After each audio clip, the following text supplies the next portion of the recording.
Boa noite. Quero saudar toda a igreja com a paz do Senhor Jesus Cristo.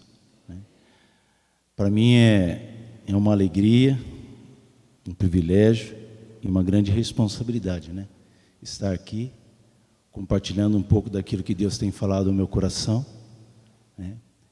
E aproveitando, que esse mês o Vanderlei, ele deu essa oportunidade para a igreja entender um pouco mais desse mês do Setembro Amarelo. Queria compartilhar com vocês uma palavra que se encontra em Salmo, capítulo 13, de 1 a 2. Enquanto alguns irmãos abrem, eu estou casado com a minha esposa há 34 anos. Desse relacionamento nós temos 3 filhos, Tiago, Ana Júlia, Ana Luísa. O Tiago já é casado, ele tem 2 filhos, o Davi e a Lara. Então nós já somos avós. E eu fui me graduar em psicologia já depois de uma certa idade. Então eu não fui garotão para encarar uma universidade, não. Eu creio sim que o que eu estou dizendo que sirva assim de estímulo para algumas pessoas que se acham que já estão velhas, que o tempo dela aqui já terminou. Eu não penso dessa forma, E a gente entende sim que Deus ele vai trabalhando, vai colocando sonhos nos nossos corações, E basta o id nosso, a gente dizer: Senhor, estou aqui. Salmo 13, capítulo 1 e 2 diz assim: Ó Senhor Deus, até quando esquecerás de mim? Será para sempre? Por quanto tempo esconderás de mim o teu rosto? Até quando terei que suportar esse sofrimento? Até quando o meu coração se encherá dia e noite de tristeza? Até quando os meus inimigos me vencerão? Curva sua cabeça, vamos orar. Mas Deus eterno Pai, nós queremos te bendizer, te exaltar por essa grata oportunidade, Pai. Pedimos a Ti que não seja eu, mas seja o Teu Santo Espírito falando, convencendo, ministrando em cada coração, Pai. Que a Tua palavra encontre uma terra fértil, para que os corações ao saírem daqui possam dizer: o Senhor falou comigo. Assim nós te damos graça por tudo aquilo que Tu tens feito e por tudo aquilo que Tu realizará em cada coração, em nome de Jesus, amém? Bom, esse salmo ele fala um pouco de Davi, E todas as vezes que nós nos referimos a Davi, nós olhamos aquele jovem que enfrentou um leão quando era pastor, um urso, Posteriormente, depois Davi ele enfrentou Golias, E aí quando Davi já depois de ele ter enfrentado Golias, ele voltava das batalhas e as pessoas diziam assim, que Saul matou milhares e Davi 10 milhares. Então ele era o cara, Mas aí quando ele escreve esse salmo, na realidade, quando ele estava com ele mesmo, ele não era esse cara não, que as pessoas achavam, pensavam que ele era. Davi ele estava angustiado, cheio de sofrimento e dor, e aí ele faz alguns questionamentos e algumas perguntas para Deus, Esses atés, Senhor, até quando esquecerás de mim? Até quando, Senhor, esconderás o teu rosto de mim? Até quando minha alma estará sofrendo? Davi ele percebeu que aquele momento ele tinha não somente perdido as suas forças, mas a esperança de ver alguma situação diferente acontecer em relação ao que ele estava vivendo. E muitos de nós, por vezes, vivemos uma situação dessa.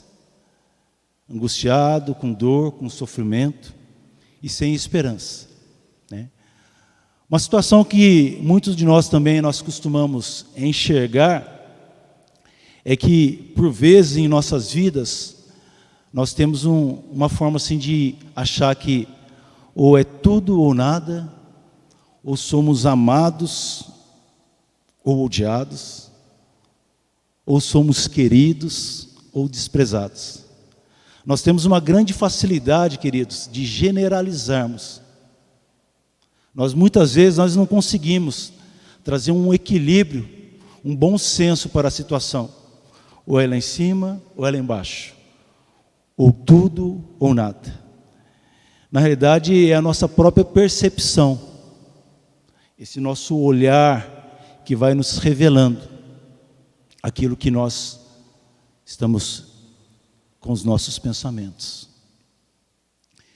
Na realidade, nós evidenciamos mais os aspectos negativos das nossas vidas do que os positivos, né? E como resultado disso, achamos que tudo e todos estão contra nós, né? E quando nós falamos de rejeição e suas raízes, que é a palavra de hoje, justamente é isso. É uma percepção daquilo que nós estamos conseguindo enxergar. Mas no decorrer desse nosso diálogo, desse nosso encontro aqui, nós vamos perceber que nem tudo que nós estamos vendo é uma realidade. Então a palavra de hoje para as nossas vidas é rejeição e suas raízes. Uma das situações que nós sempre buscamos, sem nos darmos conta, é essa autopercepção. O que é isso? É uma percepção, é um entendimento de quem eu sou, né? A Leandra, ela foi muito feliz na primeira quarta-feira, quando ela falou de identidade. E é isso mesmo, é o meu auto-reconhecimento, é quem eu sou. Mas que muitas vezes nós não temos esse autoconhecimento, essa nossa autopercepção. E muitas vezes nós temos essa oportunidade de sabermos quem somos e nós não nos damos conta disso, né? Nós entendemos que há várias maneiras de nós encontrarmos essa nossa identidade, nesse nosso autoconhecimento, né? A própria palavra de Deus, a Bíblia, ela nos mostra através de seus personagens, através de versículos de leitura, que ali nós vamos nos identificando com aquela personagem, com aquela passagem, e ali nós vamos fazendo um entendimento daquilo que eu sou naquela situação, daquilo que eu poderia ser naquela situação. Outra situação dessa nossa autopercepção é através de um processo terapêutico. E hoje, graças a Deus, a psicologia ela não tem sido tanto um tabu como ela foi anos atrás. As pessoas não estão mais olhando para a psicologia como aquela situação que só uma pessoa num processo psiquiátrico, numa loucura, queria passar para um psicólogo. Não.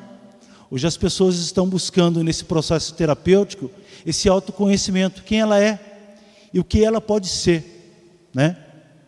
E outra situação também que nos traz essa autopercepção é através das perdas e dores, né?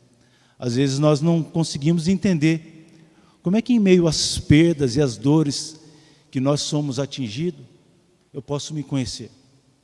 Queridos, eu li um livro que a autora ela fala, e o nome do livro é muito bem significativo, né? Perdas necessárias, né? E a autora do livro ela vai dissertando assim, situações das nossas vidas onde perdas são necessárias para esse nosso crescimento, esse nosso autoconhecimento. Diante disso, nós desenvolvemos esse nosso senso de percepção, de identidade, através de pessoas, através de relacionamentos, através daquilo que a nossa irmã Valquíria ela nos trouxe.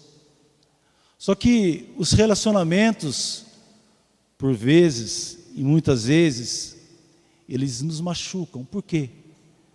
Porque nós conseguimos enxergar nesse relacionamento uma percepção diferente de uma realidade do qual esse relacionamento ele é. Nesses nossos relacionamentos que nós nos envolvemos com as pessoas, muitas das vezes nós nos vemos como excluídos, como rejeitados, como ignorados. Mas não é esse o plano que Deus tem para nós.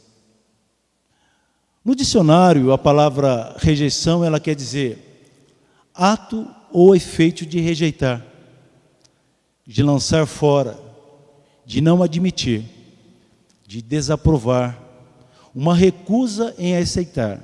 Ou seja, é um indivíduo que está sendo, aos olhos dele, descartado, desprezado, ignorado e que não tem nenhum valor. É algo realmente que a pessoa que está tendo essa percepção, ela está naquela situação como Davi está, com o coração todo dolorido, todo machucado, porque ela está nessa situação, mas ela não queria estar nessa situação. Ela está sentindo isso, mas ela não queria estar sentindo isso, né? E como é que se inicia esse nosso sentimento de rejeição? É como uma semente, queridos. Nesses nossos relacionamentos, nós vamos nos relacionando, e com essa nossa percepção, essa nossa maneira de enxergar cada situação, feridas vão sendo geradas, porque aí o nosso olhar para cada situação, ele nem sempre é um olhar realístico. É um olhar que muitas vezes eu tenho esse olhar que eu estou sendo rejeitado, que eu estou sendo desprezado, que eu estou sendo maltratado. Isso vai gerando uma ferida que vai se prolongando, e essa ferida na alma, ela vai criando obstáculos, muralhas, fortalezas, ao ponto de nós até perdermos o governo da nossa própria vida. Mas aí fica uma pergunta, né? Onde se inicia esse sentimento de rejeição? São nos relacionamentos, mas eles se iniciam na nossa própria casa. Eu coloquei o nome de uma formalidade, uma família disfuncional, para nós entendermos. O que é uma família disfuncional? É uma família que não é funcional. O que é uma família funcional? É uma família que acolhe, é uma família que abraça, é uma família que ama, é uma família que não julga, é uma família que protege, é uma família que provê. Essa é uma família funcional. E quando nós falamos de uma família disfuncional, nós estamos falando de uma família de indivíduos que não conseguiram, na sua própria casa, fazer com que aquele lar tivesse uma funcionalidade de todos esses atributos que eu falei. E aí quando não há isso, há o quê? Há oportunidades para se enxergar de outra maneira. Gênesis capítulo 25, versículos 27 e 28. Está no telão? Eu vou estar lendo com vocês. Os meninos cresceram. Esaú gostava de viver no campo e se tornou um bom caçador. Jacó, pelo contrário, era um homem sossegado, que gostava de ficar em casa. Isaque amava mais Esaú, porque gostava de comer da carne dos animais que caçava. Rebeca, por sua vez, preferia Jacó. Vocês acham que essa família tinha uma boa funcionalidade? Eu acho que o texto por si só já vai nos mostrando, né? Se crescemos numa família onde essa funcionalidade ela não está sendo exercida, está sendo vivida, a imagem distorcida que eles têm a nosso respeito vai estar cada vez mais sendo potencializada, vai estar sendo cada vez mais forte. Mas, queridos, entender como Deus nos vê e o valor que Ele tem, que nós temos para Ele, vai fazer toda a diferença.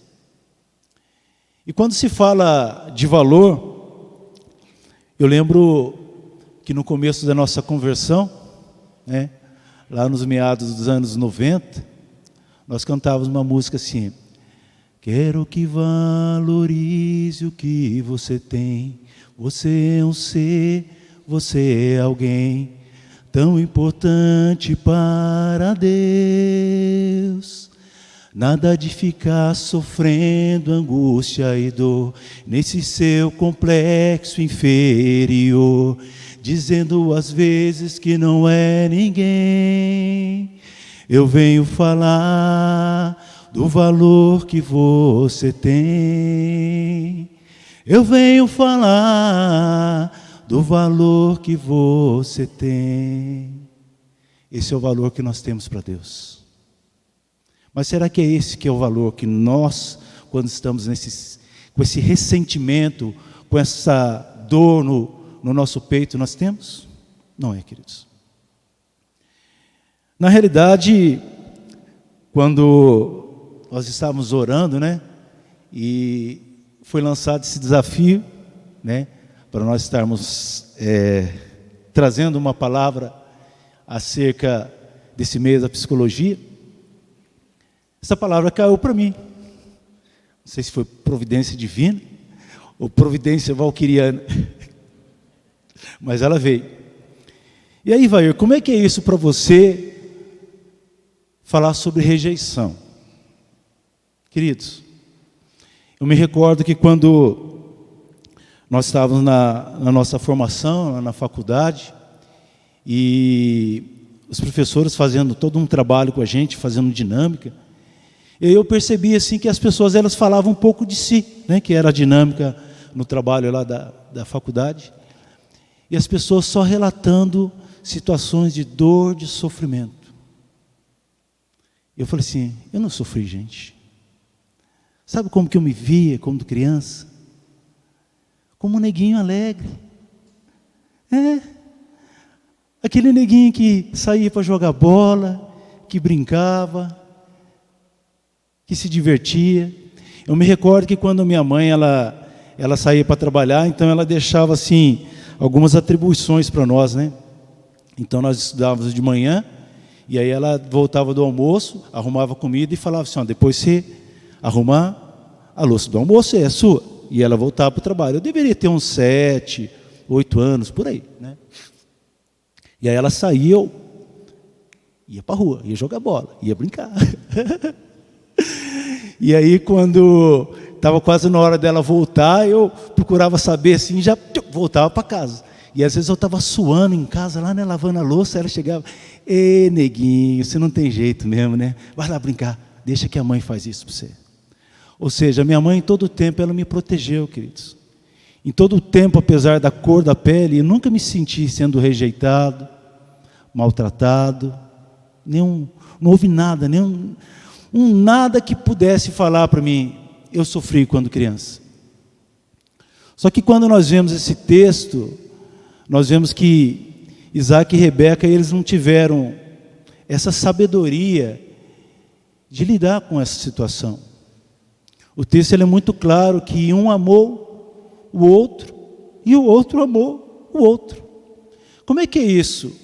Um casal tem um filho e os dois são gêmeos, nascem no mesmo dia e um decide amar um e o outro decide amar o outro.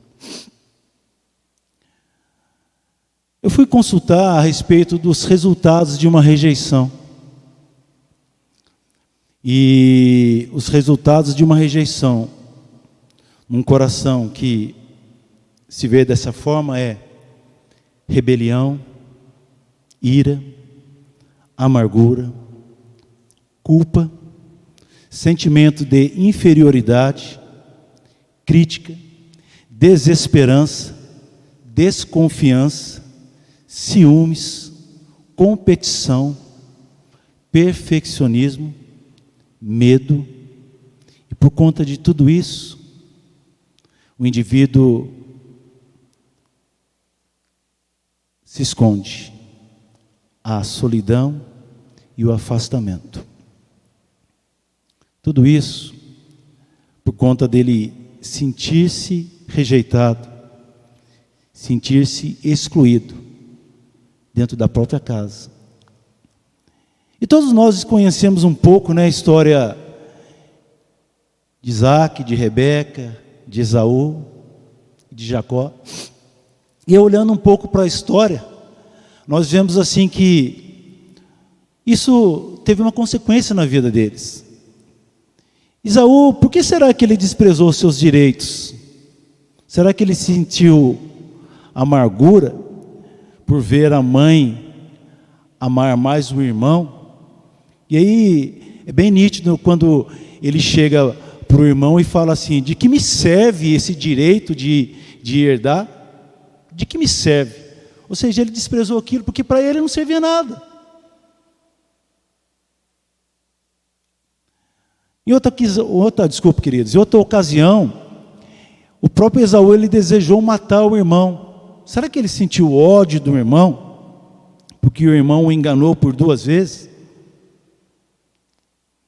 E aí o próprio Esaú depois, ele, por conta de toda essa situação dele ser enganado por um irmão, ele resolveu pegar mulheres de outras nações e tomou elas como esposas dele, contradizendo tudo aquilo que o seu avô Abraão já tinha recebido uma direção de Deus.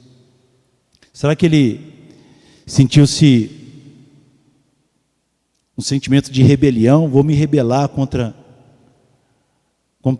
os meus pais por ter acontecido isso? E Jacó? Por que ele enganou o irmão por 2 vezes? Será que ele tinha dentro dele um sentimento de inferioridade? Como é que é isso? Os 2 serem gêmeos, nascerem no mesmo dia e um herdar uma porcentagem maior de herança do que o outro? Como é que ele recebeu essa notícia? Por vezes nós não paramos para pensar dessa forma, né? Às vezes nós lemos o texto e essas coisas elas passam desapercebidas, né? Por que Jacó enganou o pai? Gente, enganar o próprio pai. Será que ele não estava com um sentimento de vingança? Do pai amar mais o irmão que ele? Uma coisa que nós descobrimos, lendo a palavra de Deus, é que aquilo que Jacó viveu, ele não conseguiu se libertar. E a gente vai lendo os textos, depois que Jacó teve toda essa situação que o pai dele abençoou ele, e o irmão falou que ia matar ele, a mãe dele falou para ele: vai para a casa do seu tio. Ele foi. E ali Jacó, ele teve um encontro com Deus em Peniel, ele passou pelo vale de Jaboque, Deus mudou o nome dele de Jacó para Israel, ele voltou, se reconciliou com o irmão, maravilha. Mas olha o que aconteceu com ele depois. Ele teve 12 filhos. Lembra de José? José era filho de quem? De Jacó. O que aconteceu com José? Ele foi rejeitado pelos próprios irmãos. O que os irmãos fizeram com José? Jogaram ele num poço. Porque um dos irmãos os impediu de matá-lo. Então, gente, a raiz da rejeição é algo que vai se proliferando no coração da pessoa. E quando uma família, ela perde essa funcionalidade de proteger o coração de um filho, todas as situações que nós lemos ali, elas são possíveis de serem acontecidas. Porque o pai, uma mãe, não teve o cuidado de proteger o coração de um filho. Provérbios 4, de 20 a 22, diz assim: meu filho, escute as minhas palavras, preste atenção aos meus ensinamentos. Não deixe que eles se afastem de seus olhos, guarde-os no mais íntimo do seu coração, porque são vida para quem os encontra e saúde para todo o seu corpo. De tudo que se deve guardar, guarde bem o seu coração, porque dele procedem as fontes da vida.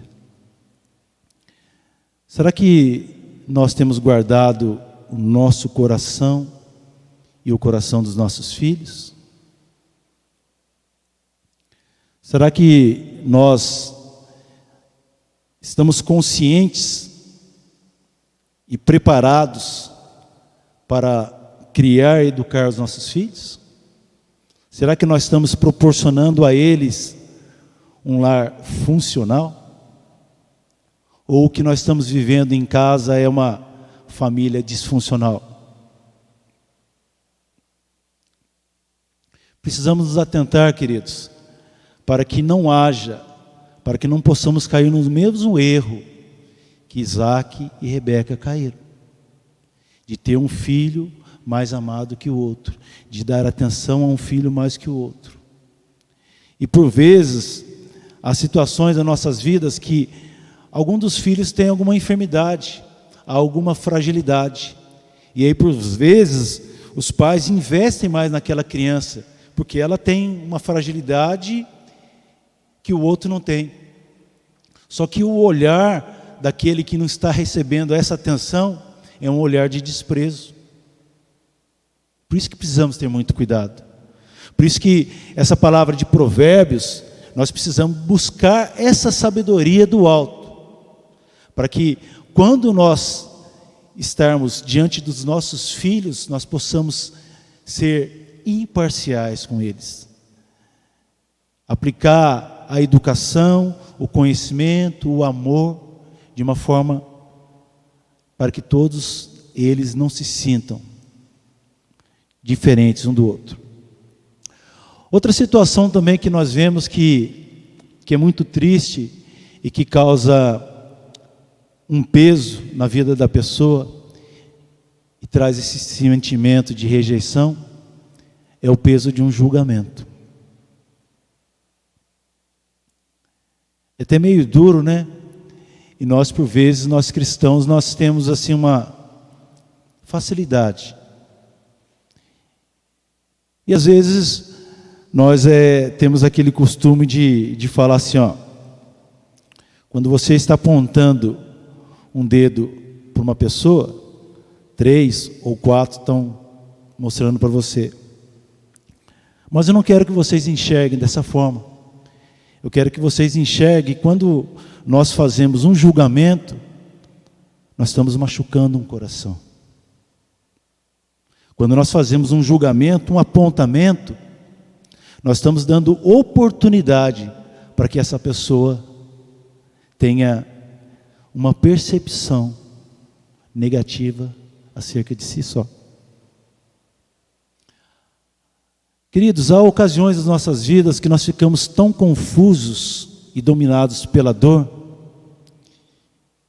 que nós desejamos até a morte por conta desses julgamentos. Há um peso, há uma tristeza muito grande. E eu estava meditando nessa palavra, queria que vocês acompanhassem Jó capítulo 6, versículo 2, 3, 8 e 9, diz assim: se a minha desgraça e os meus sofrimentos fossem postos numa balança, com certeza pisariam mais do que a areia do mar. Olha que palavra pesada. O que Jó está querendo dizer? Que numa balança, antigamente as balanças tinham um contrapeso. Se colocava um peso aqui, de 1 quilo, e colocava aquilo que você queria pesar, e ia despejando o grão, até chegar numa equalização. E aí ele está falando que o peso da dor dele, e do sofrimento, se fosse colocado numa balança, seria como a da areia do mar. Depois ele vem dizendo assim: se Deus respondesse a minha oração, então Ele me tiraria a vida, Ele me atacaria e acabaria comigo. Sabe o que Jó sofreu, queridos? O peso de um julgamento. Porque nós todos conhecemos a história de Jó, né? Ele perdeu filhos, perdeu bens, né?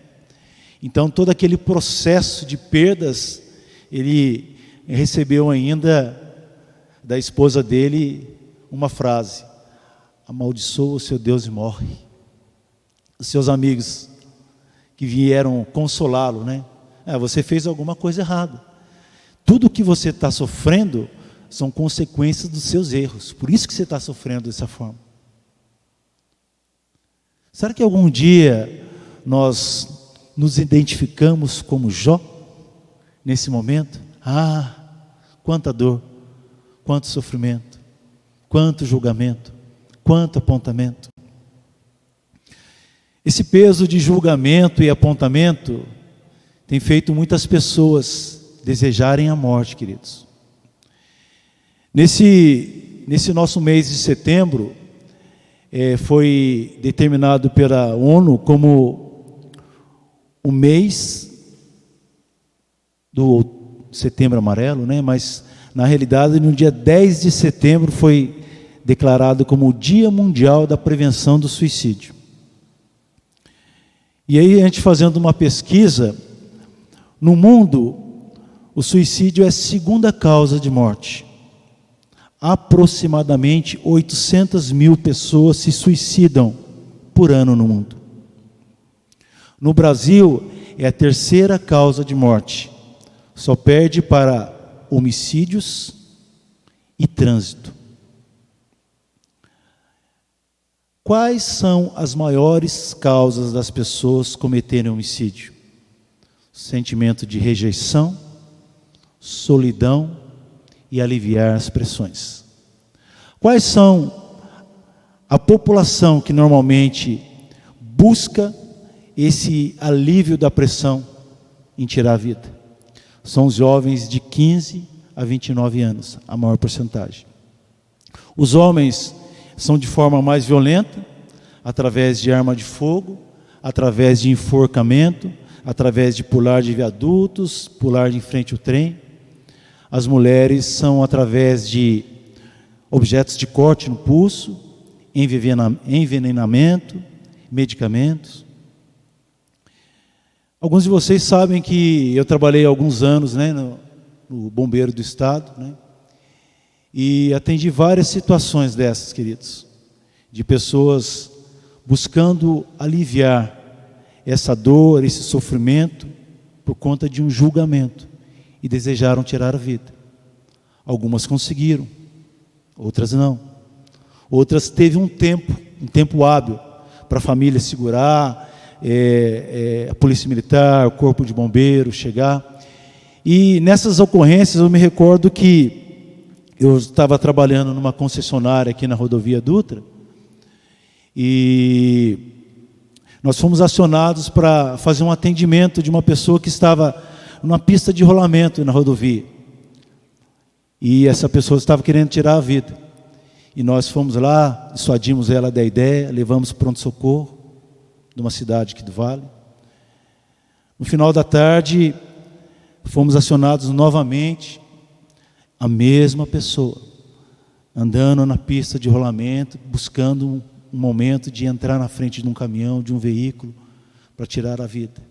Nós isolamos a faixa, tiramos ele na base da força, né, para tirar ele daquele local.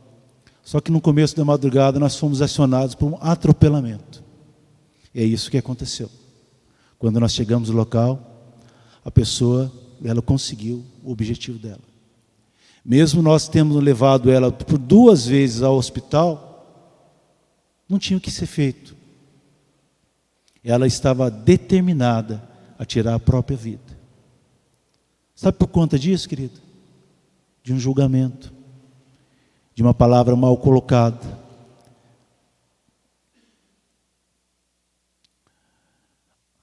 O que é saúde mental quando nós falamos que nós precisamos ter uma saúde mental? A psicologia fala muito disso.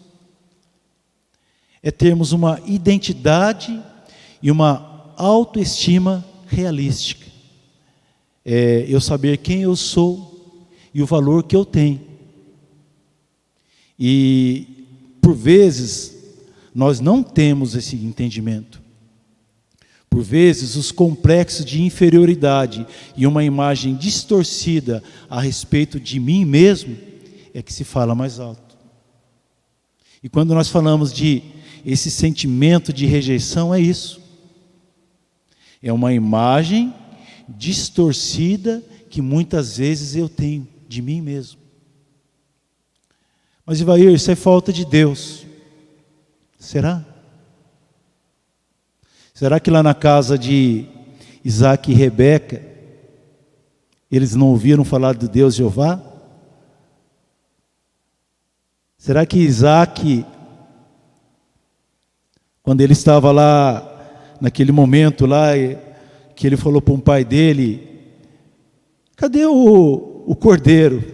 O pai dele fala para ele assim, Deus proverá. E aí ele deita ali e Deus proveu. Será que eles não viviam uma vida de uma espiritualidade, de uma fé? Viviam. Então nós entendemos que esse sentimento, ele entra no coração a partir do momento que a pessoa consegue entender que ela não é amada. Esses complexos, eles vão sendo cada vez mais intensificados a partir de uma distorção negativa que eu tenho a respeito de mim mesmo. O que você está querendo dizer? É isso mesmo, gente. Nem tudo aquilo que eu estou vendo é uma verdade. Nem tudo aquilo que eu estou sentindo é uma realidade dos fatos. Às vezes aquilo que eu estou vendo não é o que eu estou vendo. Como assim?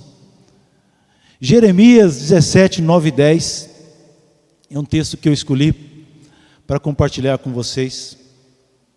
Olha que o profeta diz: quem pode entender o coração humano? Ele já começa a fazer uma pergunta.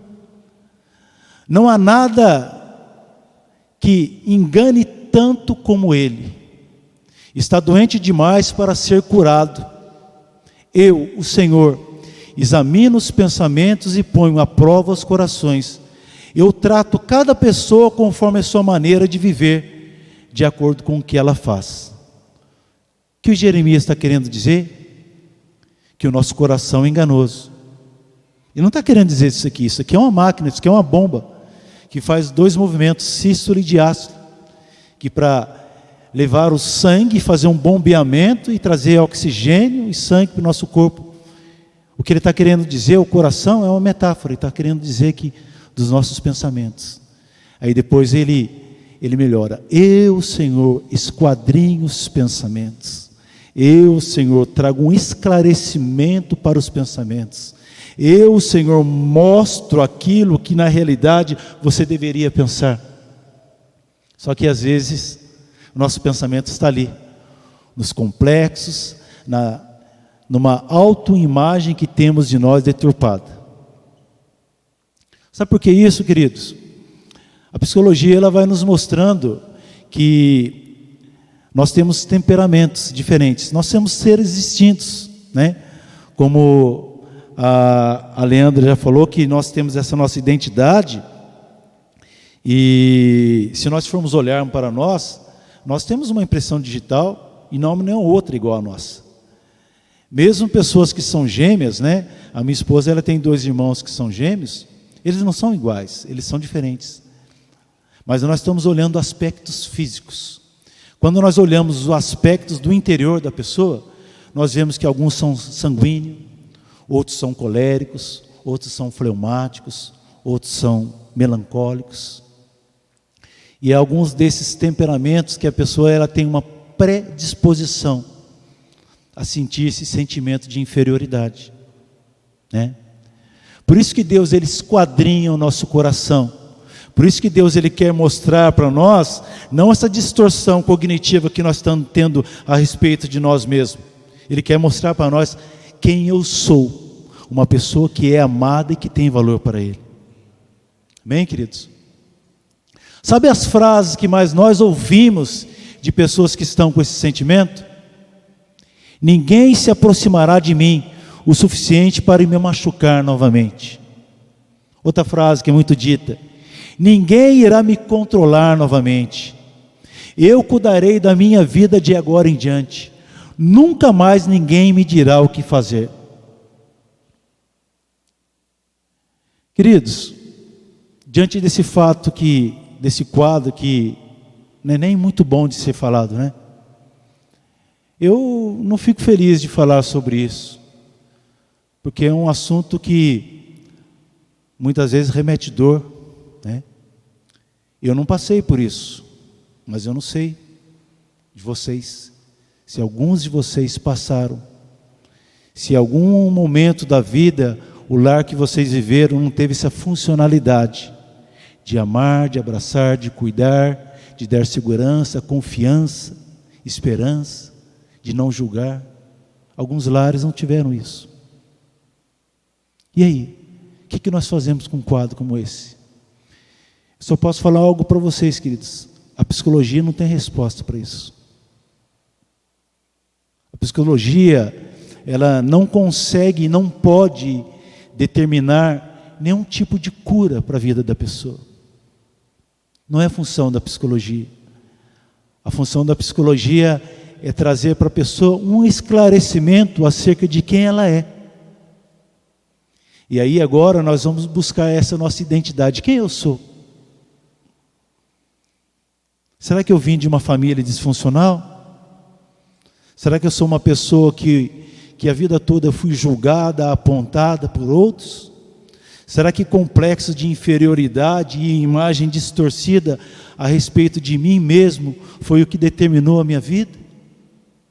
Mesmo que tudo isso tenha acontecido, queridos, eu costumo dizer que a última palavra vem de Deus. A última palavra vem dele. E sabe o que eu quero dizer para vocês? Ele sabe o que é dor. Ele sabe o que é dor. Ele quem? Deus. E um texto que reflete muito isso, o profeta Isaías, 800 anos antes do nascimento de Jesus, ele escreveu, Isaías 53, de 3 a 4. Ele foi rejeitado e desprezado por todos. Ele suportou dores e sofrimentos sem fim. Era como alguém que não queremos ver. Nós nem mesmo olhávamos para ele e o desprezávamos. No entanto, era o nosso sofrimento que ele estava suportando. E nós pensávamos que era por causa de suas próprias culpas que Deus o estava castigando, que Deus o estava maltratando e ferindo. Quando eu digo para vocês, queridos, que ele sabe o que é dor, porque ele passou por essa dor. Ele foi rejeitado, ele foi humilhado, ele foi maltratado, ele foi julgado de uma forma muito injusta, porque ele queria somente trazer alegria e paz aos corações das pessoas. As pessoas achavam que ele queria presidir aquela nação. As pessoas achavam que ele queria ter um domínio sobre aquela nação. Mas não foi o propósito do qual ele tinha vindo. Ele veio para trazer paz, para trazer alegria, para trazer refrigério, para trazer uma viva e uma nova esperança. E todas as vezes, queridos, que nós olhamos para Jesus e vemos o quanto ele foi rejeitado, nós temos a oportunidade de nos identificarmos com ele. Porque ele sabe o que é dor. Ele sabe o que é sofrimento. Eu tenho somente uma noção. Apesar de nós buscarmos na literatura o conhecimento que é isso, tudo isso é muito raso. Só um coração que o tempo todo esteve preocupado em nos amar e nos proteger, sabe o que é isso. Eu convido vocês, queridos, para que nós como igreja possamos experimentar não a dor de uma rejeição, mas a alegria de um amor. Porque muitas vezes nós não fomos rejeitados. Muitas vezes nós fomos enganados pelos nossos próprios pensamentos, que trouxe uma percepção dessa rejeição. Mas às vezes nós fomos. Nós conhecemos histórias de pessoas que E se elas tivessem a oportunidade de subir aqui num lugar como esse e falar de um pouco que elas viveram na infância delas, ela nem conseguiria terminar, já cairia em prantos. Eu não sofri isso, eu fui protegido disso, mas eu sei, porque o Deus que eu sirvo, Ele vai me mostrando. Eu gosto muito de uma palavra que Paulo, ele fala assim, para que nós sejamos e tenhamos o nosso coração igual a de Jesus. Tenhais em vós o mesmo sentimento que houve em Cristo Jesus. Paulo lá aos Colossenses ele diz. E aí quando nós abrimos o Evangelho de Mateus, nós vemos lá que Jesus ele tinha compaixão das pessoas, que elas andavam como ovelhas perdidas, sem pastor e sem rumo. Queria convidar você para ficar em pé e vamos entregar esse momento para que não mais a dor da rejeição, mas a alegria do amor, o amor daquele que sofreu essa rejeição, o amor daquele que sofreu, o amor daquele que sentiu dor, o amor daquele que não merecia, mas ele decidiu passar por tudo isso para mostrar para nós que esse sentimento de rejeição, que por muitas vezes nós sofremos, ele conseguiu pagar esse alto preço. Amém, queridos?